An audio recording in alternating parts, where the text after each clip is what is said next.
Chers Deauvillaises, chers Deauvillais, chers habitants de la communauté de communes Cœur-Côte-Fleury, nous vivons depuis des mois une période extrêmement difficile. Un premier confinement pendant lequel nous avons pris toutes les mesures de protection de notre territoire en trouvant l'équilibre de la protection sanitaire et d'une économie qui marche à peu près.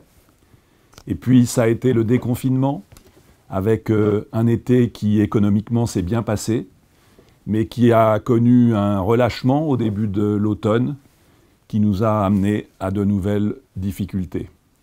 Et notre territoire, comme les autres, est en train d'avoir une légère reprise de la pandémie.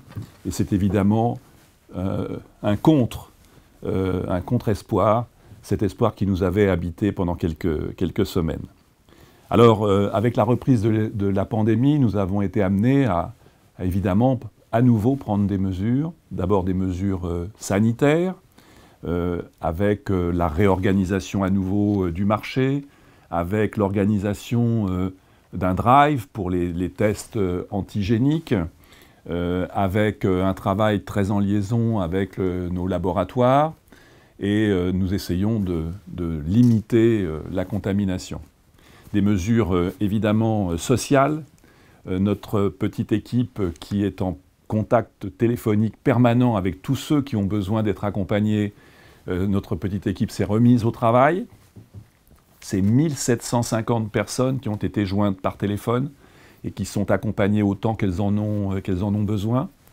La distribution traditionnelle des colis de Noël s'est faite à domicile et ça nous a permis de rencontrer la population et d'essayer de la rassurer et de l'encourager à être prudente. Et puis évidemment des mesures économiques. Nous avons accompagné nos entreprises, d'abord dans l'organisation des aides auprès de l'État, auprès du Fonds de solidarité de la région. La communauté de communes également a pris des mesures de financement de certaines entreprises les plus touchées, en lien avec le conseil régional. Les plus touchés aujourd'hui, ce sont nos restaurateurs, nos bars, nos discothèques, qui n'ont toujours pas rouvert. Et les restaurateurs reçoivent des aides importantes de l'État. Et pour notre part, on les aide comme on peut, à savoir qu'on valorise tous les restaurateurs qui font de la vente à emporter. Nous ferons comme dans le premier confinement, c'est-à-dire une remise d'une partie des loyers de tous ceux qui sont fermés et qui vivent dans des murs qui appartiennent à la municipalité.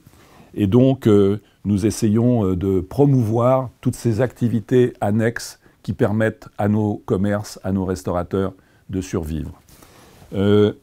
Aujourd'hui, je voudrais vous alerter de tous les risques de fin d'année.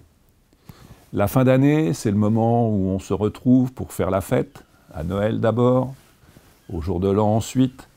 Et comme je vous l'ai dit, notre territoire est en légère reprise de la pandémie, donc il faut plus que jamais rester prudent. Et je vous encourage à être prudent si vous voulez que ce soit le dernier effort. Car si jamais il y avait à nouveau une troisième vague, alors je crois que la vie serait plus difficile que jamais.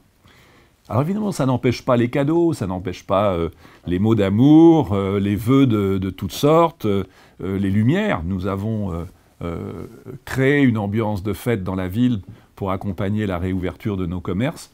Mais en même temps, nous avons annulé le bain du 1er janvier, nous avons annulé notre grande cérémonie des vœux pour montrer l'exemple et dire à quel point il faut être prudent et accepter de vivre encore un peu différemment pour pouvoir retrouver une vie normale très rapidement. En attendant que nous retrouvions cette vie normale, et pour que nous la retrouvions, je vous souhaite d'excellentes fêtes de fin d'année, mais organisées prudemment. Et je crois que c'est la seule solution que nous avons pour pouvoir vivre 2021 et que 2021 enterre définitivement cette horrible année 2020. bonne fête de fin d'année à chacune et chacun d'entre vous.